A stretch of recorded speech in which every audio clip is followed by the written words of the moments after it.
Good morning. We're going to try to videotape this and see if we can get this to work. Technology is a little bit difficult for me sometimes, and this has been more difficult as we've been trying to figure out how to get this working. But we're going to start with chapter 1 in our text. Miss Mertens would have the PowerPoint, so she'd be able to put on the board. I do plan on being in class tomorrow, Tuesday. And so in class, we will not only continue to going over this chapter 1 in our text, but we will talk about the paper. We'll talk about the rubric. We'll talk about the exercise that we did on Friday as we looked to look about memory and learning and studying. We'll wrap up that so that we can continue moving forward.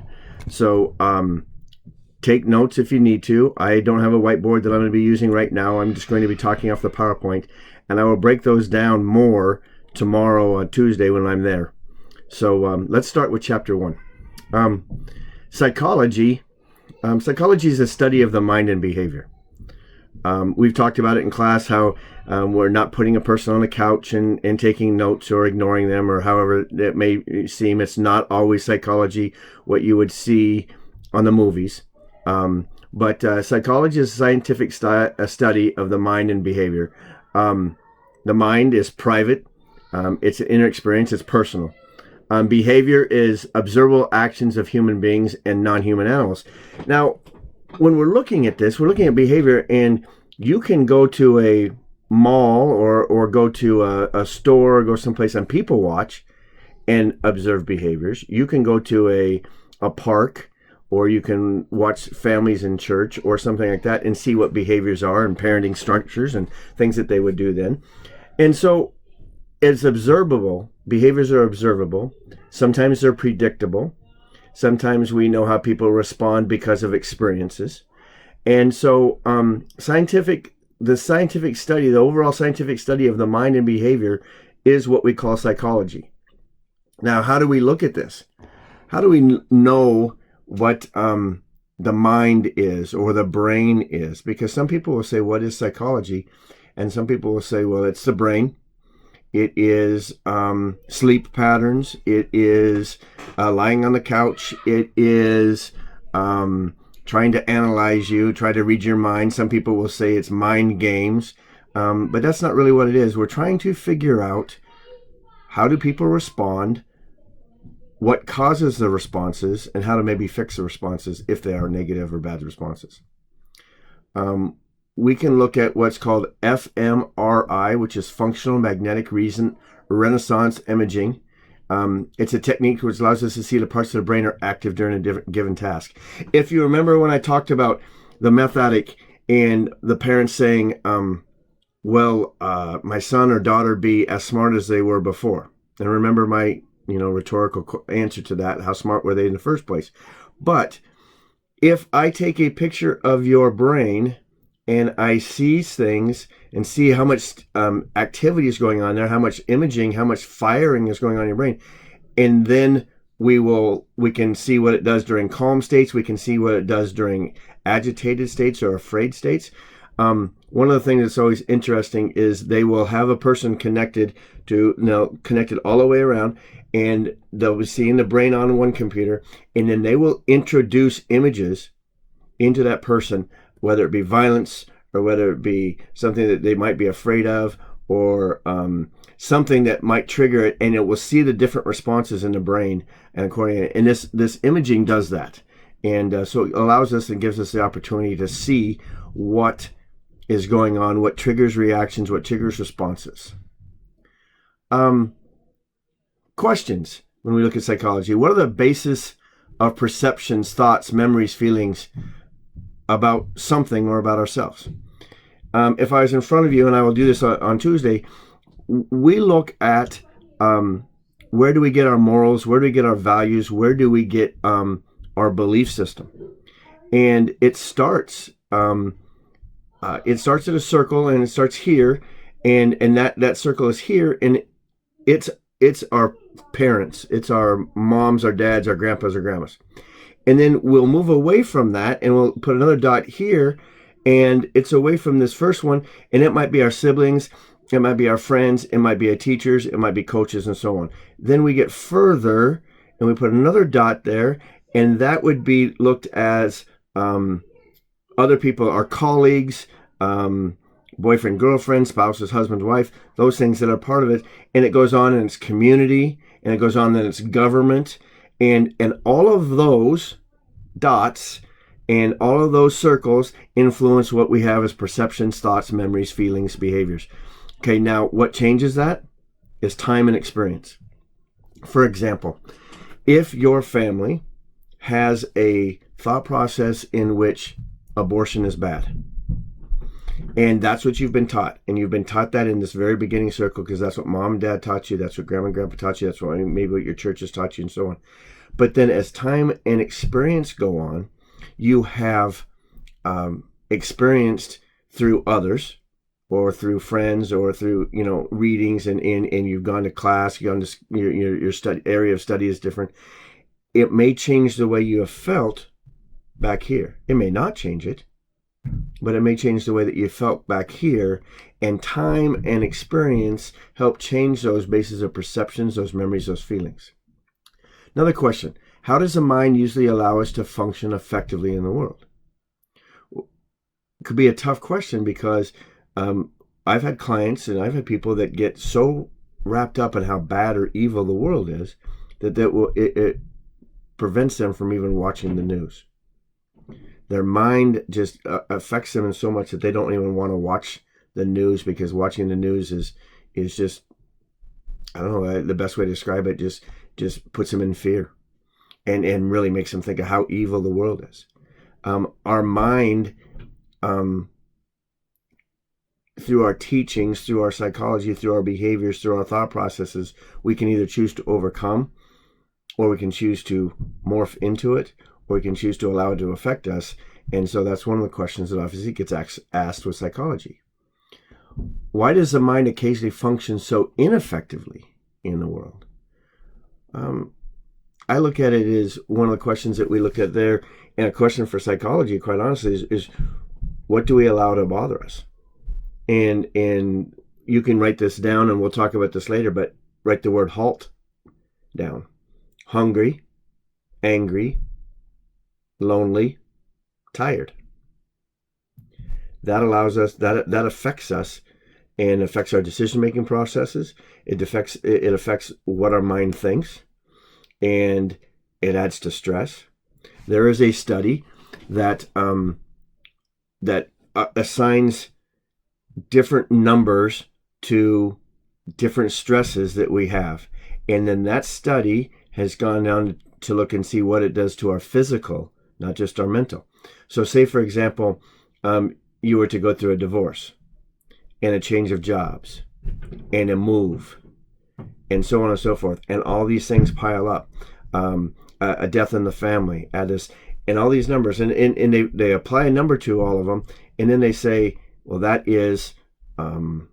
that's worth 200 points. Okay, well, if that's worth 200 points, and it says then on this other scale, it says anything above 150, you're going to physically feel something, physically get sick, because your body is not going to allow, your mind is going to be so stressed, and you're going to be so depleted that you're physically will get sick at some point in time within the next 6 months or so. And that has been, and there's proof. There's absolute proof to this stuff. So how does our mind occasionally function so ineffectively? It just depends on all the things that we have to deal with and all the things that we are dealing with. The perils of procrastination. We've talked about procrastination.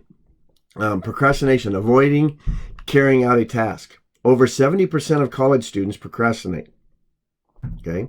Study shows that procrastination to have both beneficial and detrimental effects.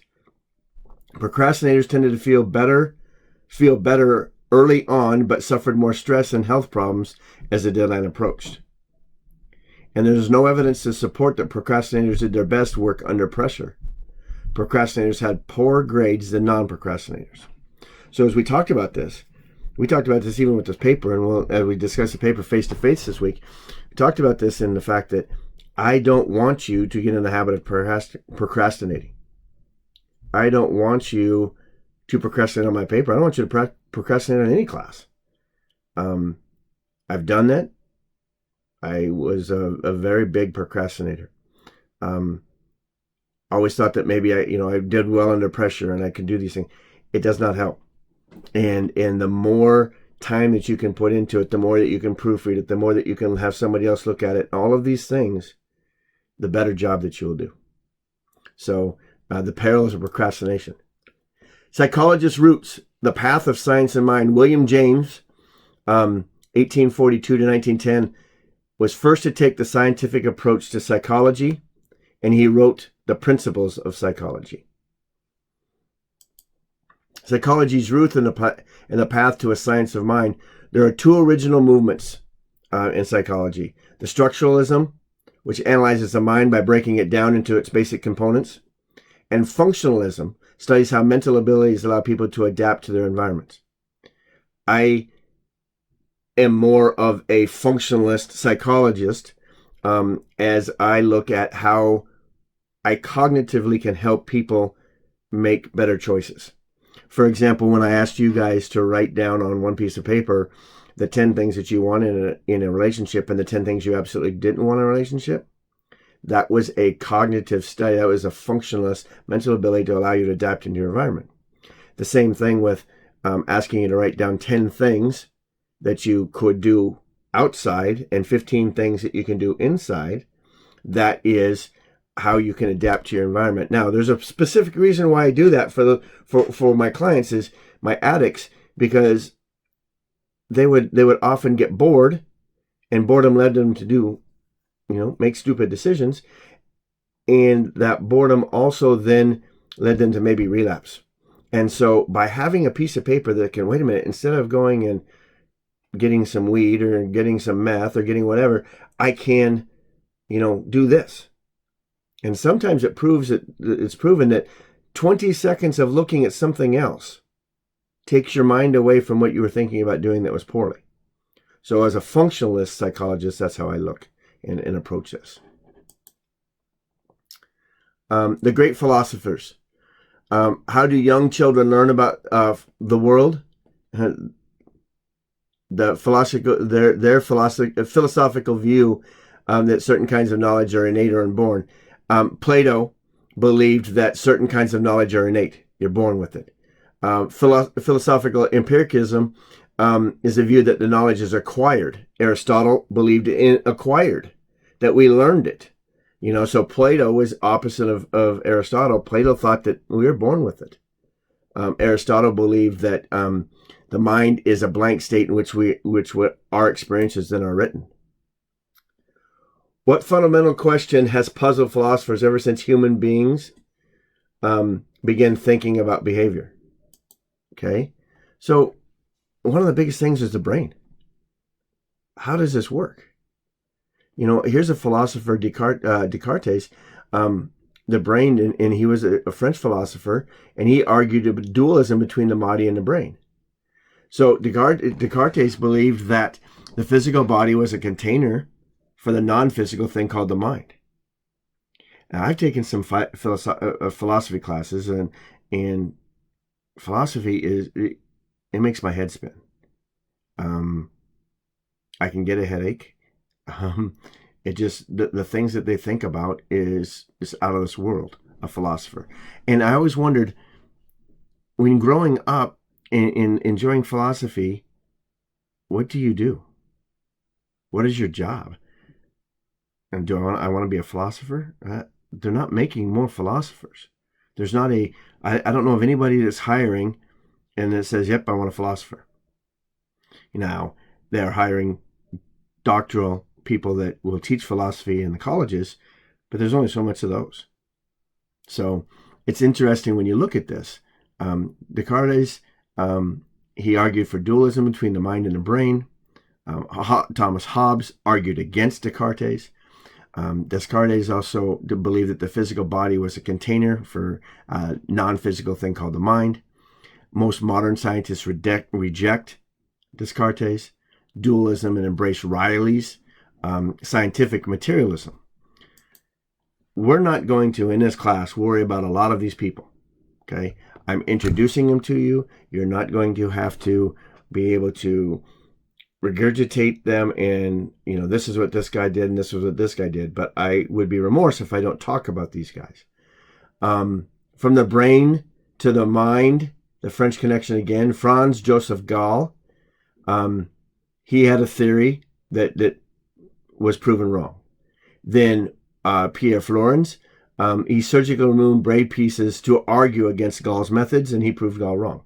Broca, which we talk about, there's a Broca area of the brain, studied brain damage patients, left frontal lobe, to link localization to the ability. So again, you don't have to worry about it. It's just an introduction. Okay, what were the early explanations for dualism? Okay, the brain and the mind. So here's Broca talks about the study of the brain damage patients, left frontal lobe, the link to localization to ability. He had the crucial insight that damage to a specific part of the brain impaired a specific mental function, clearly demonstrating that the brain and mind are closely linked. Well, if I hit the front of my brain, and we talked about this in class, and I have, then my short-term memory's gone. And there's parts of the brain are talks about for that's anger, and this is where kindness and where this is located.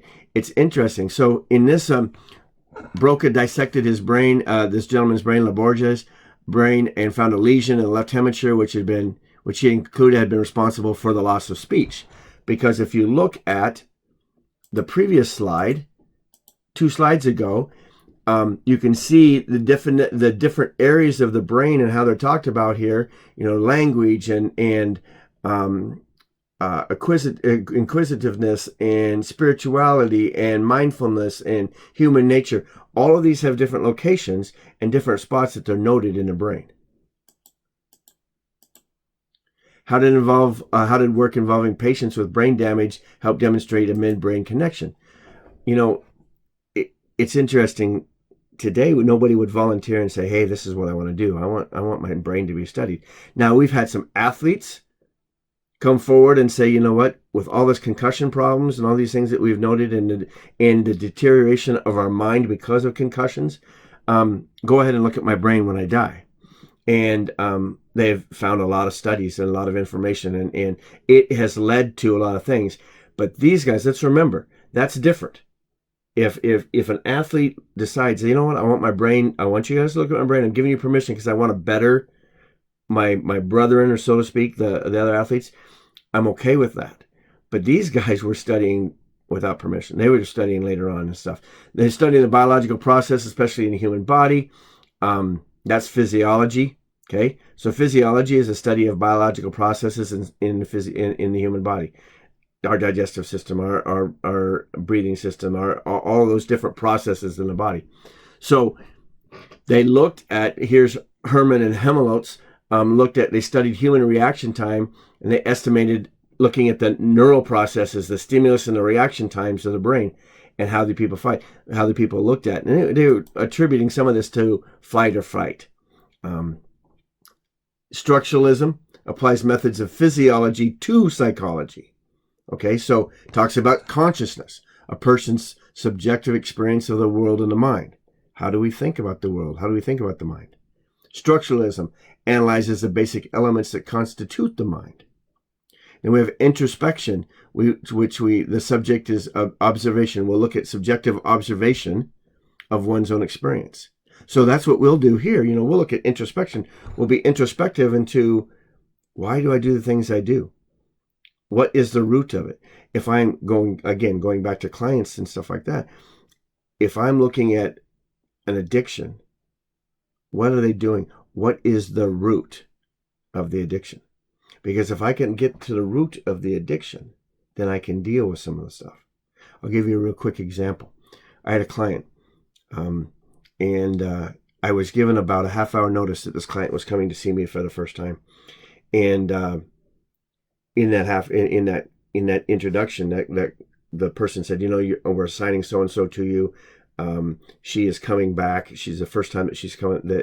She was here in August, and this is now November, and so she's come back. She's relapsed, and we're assigning her to you because of your experience with methamphetamines and what you've done in that research area. And I said, okay.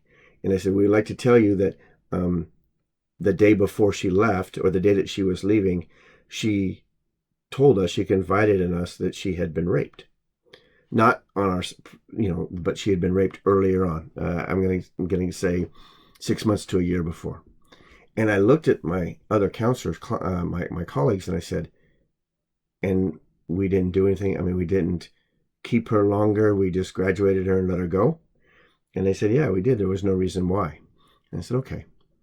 Well, there's obviously, in my opinion, there's a reason why. If we're relapsing, if we haven't dealt with maybe the root of the situation, then this is very difficult. So I get this gal, and she is screaming and cussing all the way down the hallway. She does not want to see me. She does not want to be there. She does not want to even start this process again. And she sits down in my office, and she sits down across from me at another table, and she's just madder than heck. And she says, I don't want to be here. I don't want to be here. And it was very explicit words and language that I'm not repeating right now. And I said, I don't care.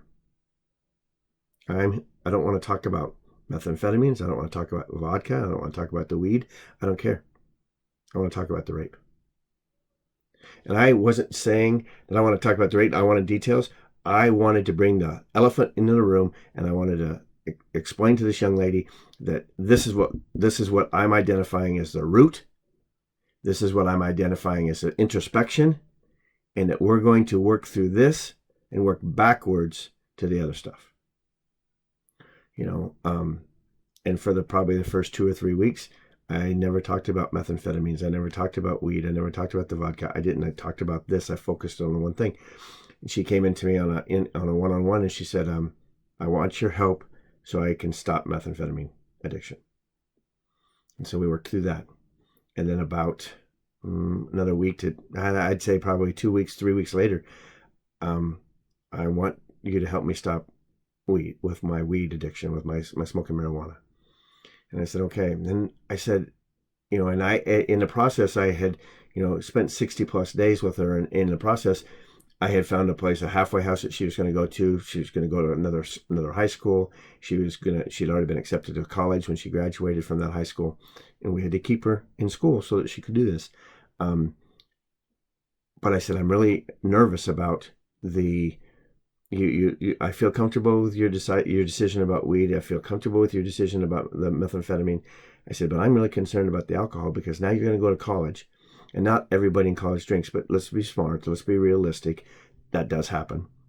And so I said, I really want to figure out how I can help you be safe, in that situation, so you don't put yourself in a vulnerable situation again and maybe spin you right back into this. Excuse me. And she said, please, I would like to be able to figure out how to stop drinking. And so through introspection and finding out what the root of, potentially, and I'm pretty sure I guessed correctly, the root of her addiction in the first place was what had happened to her originally, what had been taken away from her originally, that I attacked that. And yes, I was blunt, but I attacked it gently and kindly, but I wanted that to be known that I wasn't going to worry about the other stuff, because the other stuff wasn't important to me. So that introspection and my psychological opinion, my psychological approach was what was helpful. What was useful in the application of Helmholtz's results, and how did the work of chemists influence early psychology? So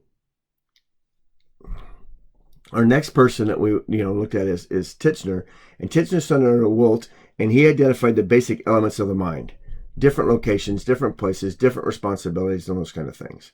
Okay, then so we look at this in a James and a functional approach, and we got James first, and he's the first to take the scientific approach to study psychology. He wrote the principles of psychology. He's a functionalist, studies the purpose of the mental processes, serving in and enabling people to adapt to their environment. Then you have Charles Darwin. Okay, we know about Darwin. Darwin was,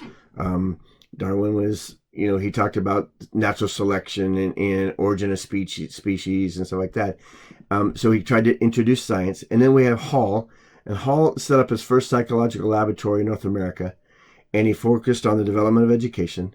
And he founded the American Journal of Psychology. Okay. What are the problems of the introspective method, and how does the functionalist relate to Darwin's theory of natural selection? So let's look at real world stuff. Let's look at what we're trying to do when we study. Let's look at what we're looking at in our own mental capacity, our brain. So when we look at improving study skills in the real world, psychologists have found that our mental strategies can help or enhance our ability to acquire information, retain it over time, and retrieve it. We talked about this in earlier stuff, and we talked about storage capacity, storage and retrieval and memory, and how it's effortful and purposeful, and we have to do this. We also talked about rehearsal. Okay, just like the athlete has to rehearse or not rehearse because he doesn't want to talk about it or she doesn't want to talk about rehearsal, but they're practicing plays, calls, signs, signals, that kind of stuff. Okay, in the theater, the thespian will rehearse their lines where they're supposed to be, their timing. The singers will rehearse their songs. So it's an elaborate rehearsal. It helps with visualization. Then we talk about studying smart. Regular review, no cramming. Okay, again, regular review. 20 minutes a night, 2 weeks before, rather than one night, an all-nighter that's a cramming, because that cramming, it may help you through that test, but it's not going to help you long term. I'll give you the test 2 weeks later, and you're not going to get any better grade than you did before. Okay? And it talks about getting some sleep. So when we look at this, and this is how psychology has helped us in this learning process. The development of clinical psychology. Carcott and Pierre, they studied hysteric patients, hysteria, temporary loss of cognitive motor functions, usually as a result of upsetting experiences, traumas, fear, snakes, spiders, heights, all of those fear things that get you to where you actually freeze, can't do anything more. My wife, 2 things. Bats, if they're flying, she's afraid. She thinks a bat is the size of a pelican if she saw one, because it's, in her mind, they're bad and they're bad. And then, she's not really good with mice, but bats just absolutely scare her. Freud is probably who we would call or refer to as the grandfather. I will be honest, I am not a Freud person. Freud has done some research on what's called the defense mechanisms. I do understand and do believe and prescribe to that. But a lot of these things where Freud says that the son wants to marry the father or the mother, and the father wants to, the daughter wants to marry somebody like the mother. I don't buy that. I don't believe that, but Freud talks about the unconscious mind. He talks about the psychoanalytical theory and psychoanalysis. So unconscious, part of the mind that operates outside of the awareness but influences conscious thoughts, feelings, and actions. Then we have the psychoanalytic theory, which is the approach to understanding human behavior that emphasizes the importance of unconscious mental processes in shaping feelings, thoughts, and behaviors. And then we have psychoanalysts, so it's a therapeutic approach. Okay, so that's what I'm going to do, as a therapist, and I don't come in there and you don't come into my office and I say, I'm going to psychoanalyze you. But that's my approach. I'm a therapeutic approach that focuses on bringing unconscious material into conscious awareness to better understand psychological disorders. So go back to my client. A therapeutic approach. She may not have known why she did what she did. I brought it out, put the elephant in the room. We talked about it. We discussed it. We worked through it for the next 60-some days. And it helped in this situation bring the unconscious material out there. Let's not talk about the drugs. The drugs are the masking stuff. The drugs are to help me forget about the things that went wrong. The alcohol is to help me forget about the things that went wrong. And those things. So that's what, when you're looking at a psychoanalyst or therapeutic approach, that's what Freud discusses with us. Freud, from the path of Freud to psychoanalytical theory. Well, let's first talk about Freud for a second. It's very interesting to point out that Freud is considered the father or the grandfather of psychology. But Freud's research was done in Vienna, and a small population, and they were all women. They were all wealthy women that were bored that their husbands were paying for them to go spend time with this guy. And from that, we get all of our theories and all of our thought processes according to Freud. So when you look at research, if anybody wants to look at research, that's not a good population. That's not a good broad enough number of people to look at and to determine. And I mean, you had so many things that were common that you weren't introducing anything that was uncommon to the research. Everything was common, so it should have been all fairly simple. The path from Freud to psychoanalytical theory, Carl Jung and Alfred Adler, they followed but broke away from Freud. So they studied under him, but then they said, this guy's, he's whacked. I'm not going to follow him. Then the psychoanalytical theory became controversial because of that. How was Freud influenced by work with hysterics, and why are Freud's ideas less influential today? Well, we talked about how they're less influential today because it was such a small population. It's not true science. It wasn't true research. It was just so happened to be what he had for his research. Maslow and Carl Rogers, they pioneered a new movement called humanistic psychology. Humanistic psychology offered a perspective of human nature. So, the humanistic psychology is an approach to understanding human nature that emphasizes a positive potential of human beings. Okay? We want to help. We want to do these things. We want to help others. We want to see others aspire to do good things and to be better. It's like families, mothers and fathers, wanting better for their sons and daughters.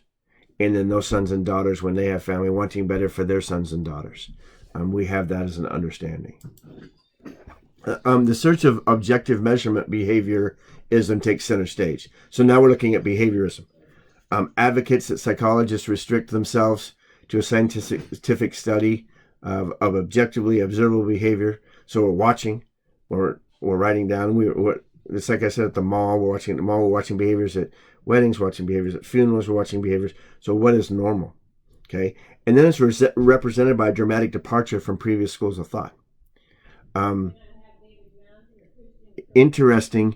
I was aware of this at one time where a psychologist, a counselor, was working on a theory, on a master's theory, and so he got permission to do this study within a counseling session. And first part of the study was he was to work with a couple, and the first part of the study was he was going to make them wait, and they were going to wait for a long time. So say the appointment's at 3:00. At 3:20 is when he came in to get them so that he can start their session. So that time aggravated him. He also turned the temperature up in the room to over 90 degrees. And so not only were they waiting, but they were also warm. And so then when they came into therapy, they were no ready for therapy whatsoever. They were so mad. They were mad at him. They were mad at everything that happened. And it was an ineffective therapy session. He was looking at and observing behaviors. And it's interesting how you can just make a couple of just little things and how allow that to impact a whole session. How did behaviorism help psychology advance as a science? We looked at Watson and the emergence of behaviorism. John Watson then, okay, so we look at him. Again, he was influenced by Pavlov. He was the goal to predict and control behavior through a study of observable behaviors. So remember with Pavlov was the dog, so you had the dogs and the bell, and when the bell rang, the dogs got fed, and then the dogs got used to the bell being rung, and so they would start to salivate, and when they were salivating, they would do this. So even in the studies, first was, over 3 or 4 days, bell, food, dogs ate, everything was good, everything was fine. Then the bells happened, and there was no food, but the dogs were salivating because they were expecting food. And after a short period of time, they stopped even salivating because they weren't doing it. And what this has happened, what Watson was able to do with the controlling behavior, we look at how do we do behavior mod with students? How do we get, like, for example, if I said, If I rewarded you for questions to ask as you asked questions in class, like gave you a candy bar or gave you a dollar bill or something like that, if I rewarded you and the first person to ask the question, I gave them a dollar bill, I'll bet you the next time I ask a question, there's going to be 2 or 3 or 4 more other people that raise their hand just seeing if they can do that. And but if I stop doing it, in what's called intermittent reward or intermittent behavior, if I stop doing it, then you're going to wonder. And for a while, you'll raise your hand just thinking maybe this will be the time. Maybe this will be the time that he's going to give the dollar bill. But if it's not, then eventually then it ceases. Okay, extinction, so to speak, is what they'll call it. And then if I do it again, then it's like, oh, when's this going to, Or if I up it, now I've asked a question, I get somebody to answer the question, I give them $1, or I give them 50 cents. And then if they get the question correct, I give them another $1. Now, what I'm trying to do is, not only do I want you to be engaged in the class and ask questions, but I also want you to study and prepare yourself for class so that you can answer questions.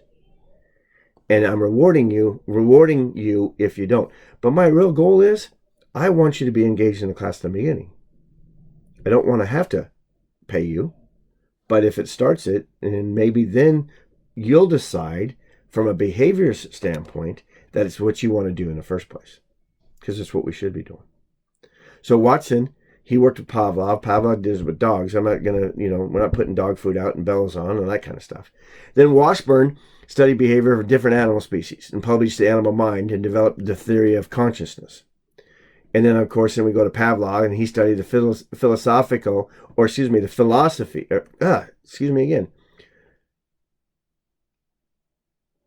physiology of digestion, okay? And then he founded off of that classical conditional stimulus and response. That's the dogs and the food and the bell and so on. And that's what he went from there. In psychological science, there was Timothy Wilson from the University of Virginia. He provides examples of psychological investigations that have been beneficial, and it affects on society. Posits much of the psychology is based on carefully controlled experimentation using randomization procedures. This is where Freud wasn't. It wasn't controlled. There was no randomization. He had one population in that group only. Okay. Skinner, Shock, B.F. Skinner, developed the Skinner box as a conditional chamber to explain learning and how operant conditioning and behavior in organisms. And so if the rat wanted food, it would have to connect a button and then the food would drop down. If the rat was shocked and so on and so forth. It's interesting how, like I told you, each of these chapters, this stuff with Skinner and this stuff with conditioning and rewards and takeaways and reinforcements and positive reinforcements and negative reinforcements and all of those kind of things, they're a class in and of itself. A whole class that I took for a whole semester. Conditioning and learning and those kind of things. Skinner's well-public questioning was cherished. The notions of free will led to rumor that he raised his own daughter in the Skinner box. He did not. It's an urban legend. What did Skinner learn by observing the behavior of hungry rats? Which was Skinner's claims to provoke outcry. Okay. The next that we looked at is the emergence of cognitive psychology. So cognitive psychology is a scientific study of mental processes. Okay. It includes perception, thought, memory, and reasoning. Okay. Then Bartlett discovered that memory recall is flawed. Okay. And that we don't always remember. And we talked about this the other day. We said, up to 4 years of age, we have no memory. It's usually what we've been told. I remember how this happened right here because I was told how it happened. I don't remember doing the fall. Different things. Our memories. Memories are memories that we've experienced, and memories are also memories of what we've been told, and that's where we have these flaws in our reasoning. when we return to the mind of how psychology will expand, Gestalt is a psychologist, and that's an approach that emphasizes we often perceive the whole rather than the sum of parts. When you think about Gestalt, Gestalt was a theorist that believed in making us all the same and then rebuilding us. So think of the military. You go in there and you've got your long hair and you've got, your different glasses or maybe earrings or whatever, and stuff like that. Your hair's all cut short. In fact, if it's all men, it's all shaved. The glasses are glasses that they give you, not that you would wear yourself. There is no jewelry. There's no facial hair. You're wearing a uniform. You're doing it, and then they build you up and they mold you into the person that they want you to be, and act the way they want you to act. That is Gestalt, and there are some Gestalt practices. There is an organization that I know of that basically does Gestalt theory or Gestalt counseling in reference to addictions therapy. They will break the person all the way down and then mold them back up in the way they want them to be. I'm not sure that that's what I want to do. Piaget studied perceptual and cognitive errors in children, theorized that younger children lack a particular cognitive ability that allows older children to appreciate the fact that the mass of the object remains constant even when it's divided. What's really interesting is Piaget is very good with developmental psych. Piaget is very good with educational psych. It really opens up a lot to what we understand. And I will use some of Piaget's stuff in this class. And so there's somebody that we will use and we'll talk about quite often. The emergence of cognitive psychology. Kurt Lewis from 1890 to 1947 studied stimuli, topography, mathematical, model subject. He argued that people react to the world as they see it, not as the world sees as the world as it is.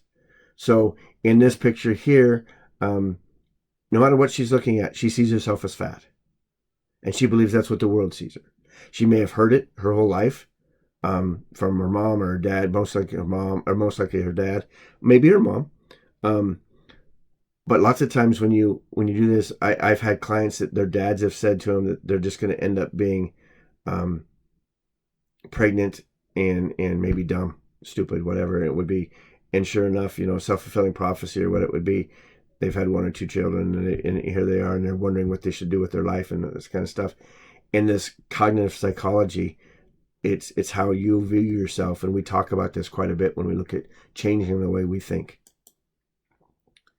In the 1950s, computers was among the first generation.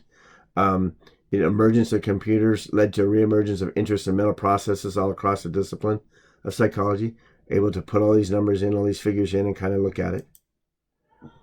What might people see or not see when an experimenter actually showed them? How did the advent of computers change psychology?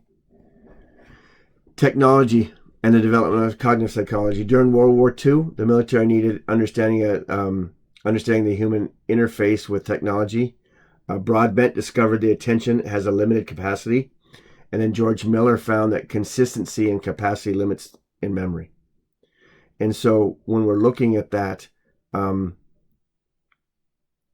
what do we need? How do we need to motivate our people? How do we need to emotionally help our people?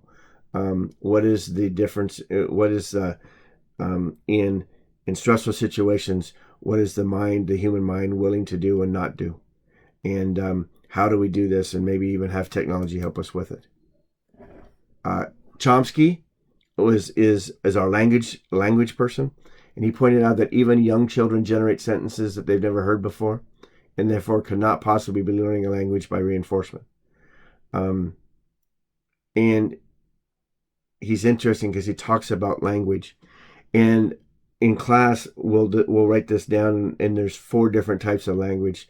There is formal language. There's informal language. And you know what? I'm honestly going to have to study it for you to bring it back up to the different kinds so that I do it right for you and put it on the board. And we'll talk about this, what Chomsky does. And this goes to remind me of one other thing.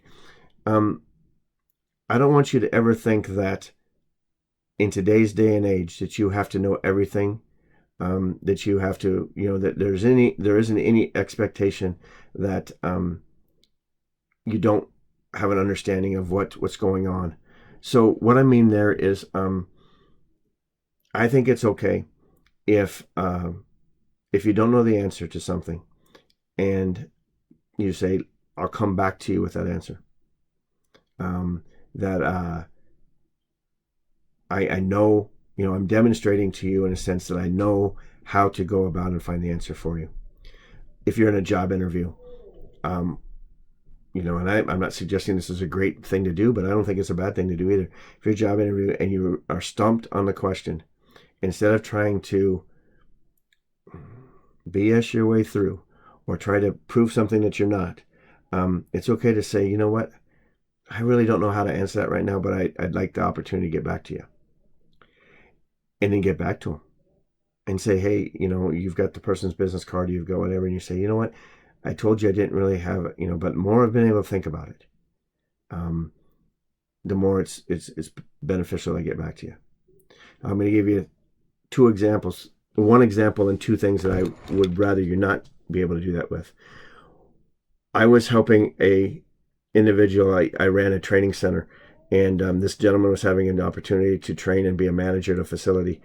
And, he called me after the interview, and I asked him how he did. And he said, I did okay. There was a couple questions that stumped me, and one that was real, I don't know why I couldn't answer it. And I said, well, what was that? And he said, well, I was asked how to manage my time, or how I manage my time, or how I manage my time in this facility. And I said, well, you do a wonderful job managing time. You are an assistant manager in this facility right now. You have a child. You are going to school, and I don't know if he was going to school. I think he was going to school at least half time. I said, you're able to manage all of those things, and you do a really good job at all of them. You're a really good manager. That's why I put you up into this position to get a management position. So you're a really good assistant manager. I think it's time for you to move on. I think that you're a good father, and I know that you're doing well in school. So I said I would call, and this gentleman had to be Troy. I would call Troy and say, hey, listen, I just thought some more. I really want to add to that question. And so he said, you really think so? I said, I do. And so he did.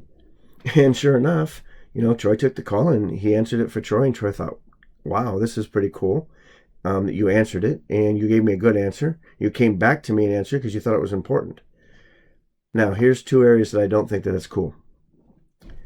If I'm on the operating table and you are the doctor that's operating and you're operating on my heart, I don't want you to go, hey, TD, I got to go and check something out, and I'll come back, and when I have the answer, I'll come back to your heart, okay? That doesn't help me. Or if I'm up on a major trial, and you're my lawyer, and the law is being questioned, things are being looked at, and you say, hey, wait a minute, let me get back to you. I got to go look at a book on that. That doesn't help me either. So I think there's certain cases in which, no, you do need to know what you're doing. But there are other cases in which, hey, trust this world is information at your fingertips. I will find the answer and I will get back to you. I promise I will do that. So I think that's important. I will get back to you.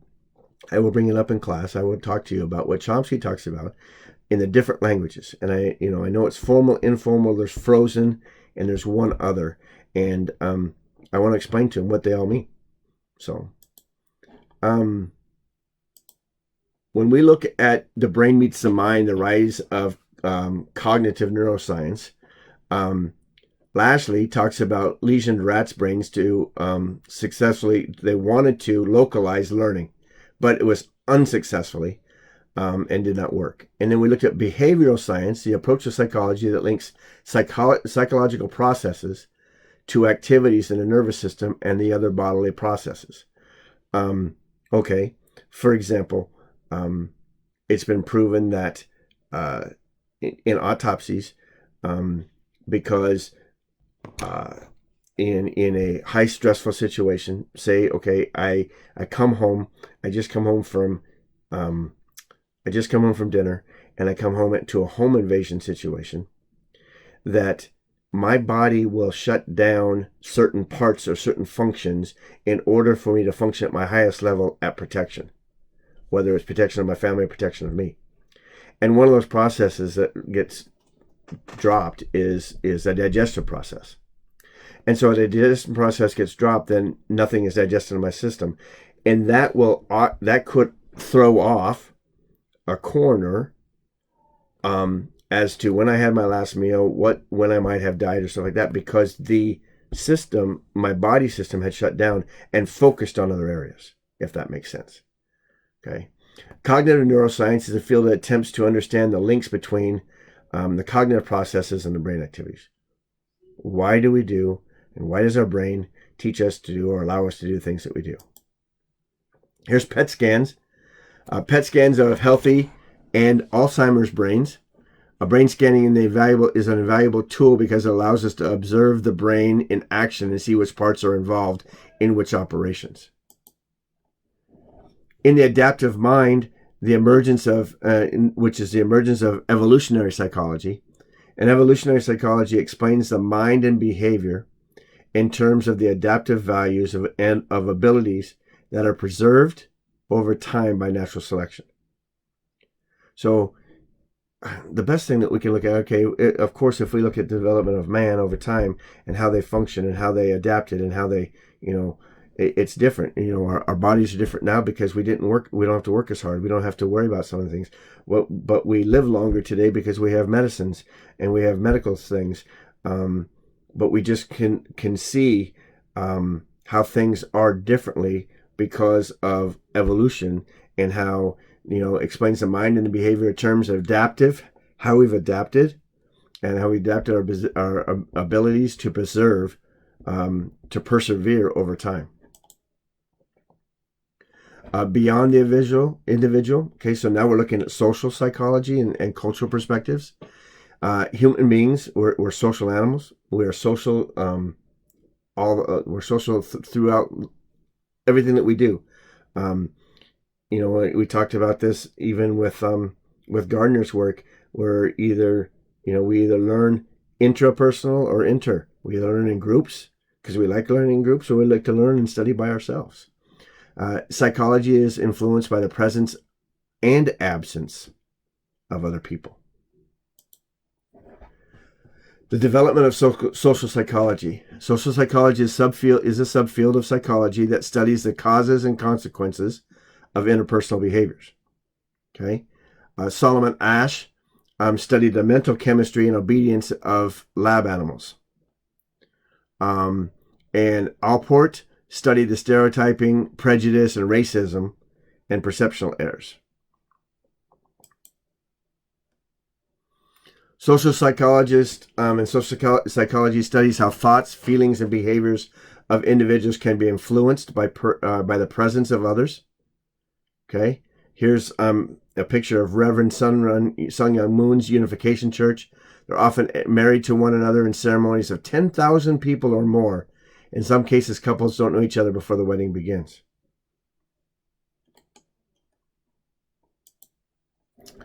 The emergence of cultural psychology. Cultural psychology is a study of how cultures reflect and shape psychological processes in their members. Okay, study of psychologists and anthropologists. You have absolutionism, which the culture makes little difference on psychology. You have relativism, which psychological phenomenon are likely to be considered vary considerably across cultures. Analytic and holistic styles in Western and Eastern cultures. Okay, so this is intriguing research using a novel frame-lined tests have revealed in such differences in the world is viewed and how the world is viewed from people from Western to Eastern cultures. And we know that's all we have to look at is 9/11 to experience that there's a difference when how the East thinks and views us as the West. That we're selfish, that we're greedy, that we're money hungry, that we want to put our nose in everybody else's business. So we look at, in these studies, people from Western cultures, they'll look at analytical information processing, and they'll look at the people. People from Eastern cultures are holistic information. The processing, they process style, object, persons, and contents. There's a shift between American living and Japan, and vice versa reported. And so what might this reveal about the cultural influence of the brain when we look at how we're raised? The profession of psychology, past and present. Psychologists band together. We do. There are many different groups and organizations that we can belong to. The APA is the American Psychological Association. It began in 1892. Each worked as a large university. Each of these 7 men worked at a large university where they taught psychology courses. They performed research, and they wrote textbooks. Academic psychologists make up of 20% of the membership today. 70% work in clinical and health-related settings. Our writing is APA formatted and improved. The way that we do research is APA formatted and improved. It's peer-reviewed.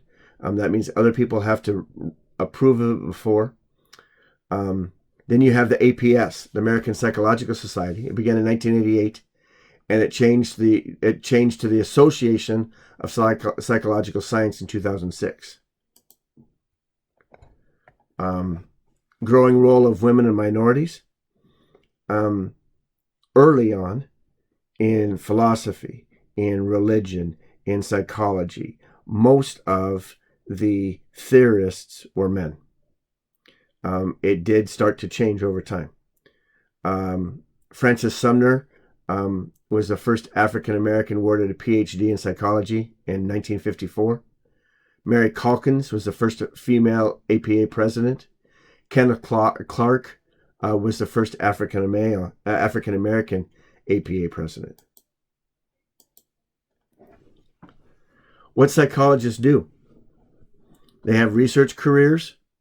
Most undergraduate psychology students move on to graduate school and conduct research. Postdoctorate fellowships, faculty positions, research positions in psychology. I will tell you that in most of our fields, we can't do anything without a master's in psychology. Drug and alcohol counseling you can do without a master's, but you have to have a 4-year degree. You have to have 8 specific courses outside of your 4-year degree. You have to complete an internship of 880 hours under a licensed addiction therapist, and you have to take a national exam. But to be a marriage and family therapist, you have to have your master's. To be a licensed social worker, you have to have your master's. It's very difficult to attain anything other than basic para-type jobs without your master's in psychology. And then most from there, we'll look at some point in time some doctoral work. There's a lot of variety in the career paths. Clinical psychology, counseling psychology, school psychology, industrial organizational psychology, they're just a few. And there's a lot to do. And I will tell you that the job is different every day. While you might have the same kind of paperwork and the same things that you're performing, the people make it different. Okay? We look at this pie chart, and it looks at clinical psychology is the largest. It makes up 47%. Okay? But then there are a lot of other fields outside of that, that look at this. Psychologists are drawn to many different subfields in psychology. Here are the percentage of the people receiving PhDs in various subfields. Clinical psychology makes up almost half of the doctorates awarded in psychology. And the source, it talks about the source that's here as well. So I'm going to stop there with the PowerPoint. I'm going to leave you with an assignment that I want you to spend the next 20 minutes or so working on and looking at as you just prepare for the questions that you might have in psychology, and as we look at going on this week and looking at chapters 1 and chapter 2. I do ask you to start reading chapter 1 so you're very familiar with it. We will wrap up our chapters on learning and memorization. We'll wrap up that PowerPoint, and we'll continue working on this PowerPoint and continue working on chapter 1 here before starting chapter 2 this week. Thank you very much, and I hope you have a good day.